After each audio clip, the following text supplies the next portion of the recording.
హైదరాబాద్ నగరంలోని పలు ప్రాంతాల్లో వర్షం కురుస్తోంది. మధ్యాహ్నం 3 గంటల నుండి చినుకులు ప్రారంభమయ్యాయి.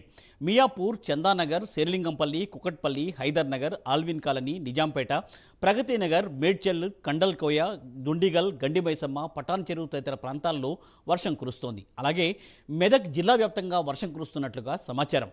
ఇక రాష్ట్రంలోని కొన్ని జిల్లాలలో ఉరుములు, మెరుపులతో పాటు గంటకు 40 నుండి 50 కిలోమీటర్ల వేగంతో ఈదురుగాలులు వీస్తున్నాయి. మరికొన్ని చోట్ల తేలికపాటి నుండి ఒక మోస్తరు వర్షాలు కురుస్తున్నాయి.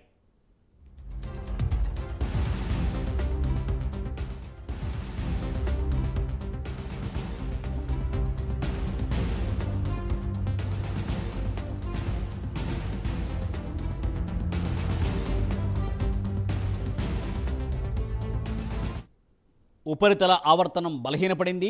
దీని ప్రభావంతో రాగల 3 రోజులు ఆంధ్రప్రదేశ్, తెలంగాణలో అక్కడక్కడ వర్షాలు కురిసే అవకాశాలు ఉన్నాయి. దక్షిణ ఛత్తీస్గఢ్ నుండి కొమరిన్ ప్రాంతం వరకు కొనసాగిన ఆవర్తనం ఈరోజు దక్షిణ ఛత్తీస్గఢ్ నుండి తెలంగాణ, రాయలసీమ మీదుగా దక్షిణ అంతర్గత కర్ణాటక వరకు సగటు సముద్ర మట్టానికి 3.1 కిలోమీటర్ల ఎత్తులో కొనసాగుతోంది. నిన్న రాయలసీమ పరిసర ఉత్తర తమిళనాడు ప్రాంతంలో సగటు సముద్రానికి 5.8 కిలోమీటర్ల ఎత్తులో కేంద్రీకృతమై ఉన్న చక్రవాతపు ఆవర్తనం బలహీనపడింది. దీని ప్రభావంతో రేపు, ఎల్లుండి ఆంధ్రప్రదేశ్, తెలంగాణ రాష్ట్రాల్లో కొన్ని జిల్లాల్లో తేలికపాటి నుండి ఒక మోస్తరు వర్షాలు కురిసే అవకాశం ఉందని వాతావరణ శాఖ వెల్లడించింది.